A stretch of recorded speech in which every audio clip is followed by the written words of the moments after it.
வாய்ப்பை வழங்கிய தங்களுக்கு என்னுடைய நன்றியை தெரிவித்துக் கொள்கின்றேன். இன்றைக்கு மாண்புமிகு முதல்வர் அவர்களுக்கு பிறந்த நாள். இந்த பிறந்த நாளில் விடுதலை சிறுத்தைகளின் சார்பில் அவர் தமிழ் போல் சிறந்து செழிப்பாக வாழ எங்களுடைய தலைவர் எழுச்சி தமிழர் தொல்காப்பின் திருமாவளவன் அவர்கள் சார்பிலும் விடுதலை சிறுத்தைகளின் சார்பில் வாழ்த்துகின்றேன். நேற்றைக்கு நான் திருவண்ணாமலை மாவட்டம் அங்கே சென்ற பொழுது அது ஈழத்தமிழர்கள் குடியிருப்பு பகுதிக்கு என்னை அழைத்து சென்றார்கள். அப்படி சென்று கொண்டிருந்த பொழுது அந்த குடியிருப்பில் பல கோரிக்கைகள் வைத்திருந்தார்கள். அது தொடர்பாக நான் பேரவைத் தலைவர் அவர்களிடம் நான் தனியாக அதை கொடுத்து விடுகின்றேன். அங்கு குடியிருக்க வீடுகள் சரியாக இல்லை, இன்னமும் கூடுதலாக தண்ணீர் வசதி இல்லை, சுடுகாடு பிரச்சனை இருக்கிறது என்று சொன்னார்கள்.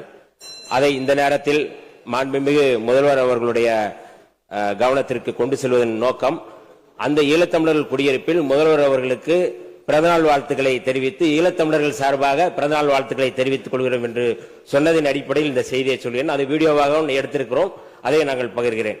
இது கூடுதலாக நம்முடைய மரியாதைக்குரிய பாஜகவினுடைய உறுப்பினர் அவர்கள் பேசும் பொழுது 12 ஆண்டுகள் இந்தியாவை ஆளுகின்ற பாஜக மோடி அவர்கள் குறித்து, மரியாதைக்குரிய இந்தியாவுடைய தலைமை அமைச்சர் மோடி அவர்கள் குறித்து பேசும் பொழுது பெருமிதம் கொண்டு பேசினார்கள். இந்த அவை அது குறித்து பாராட்டி மாண்பை உயர்த்தி கொள்ள வேண்டும் என்று சொல்வதன் மூலமாக மாண்பு இந்த அவையில் குறைவாக இருக்கிறது என்பதை சொல்லாமல் சொல்கிறாரா என்கின்ற கேள்வியை அப்படி எடுத்துக்கொள்ள வேண்டாம். அவர் தன்னுடைய விருப்பத்தை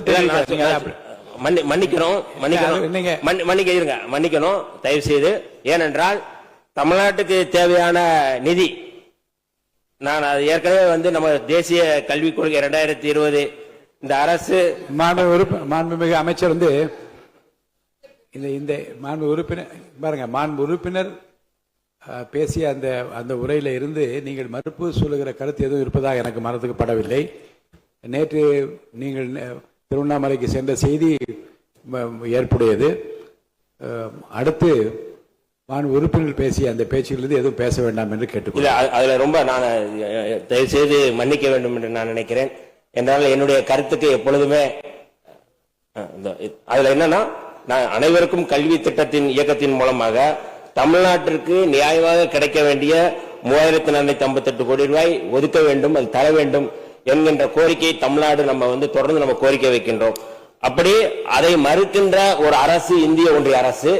அப்படி வழங்கிவிட்டு பேசினால் அதை பற்றி நம்ம பேசலாம். அமைச்சர் ஒன்னு சொல்லலாம், பாஜக உறுப்பினர் எங்களுக்காக வாதாடி அதை பெற்றுத்தார்கள் என்று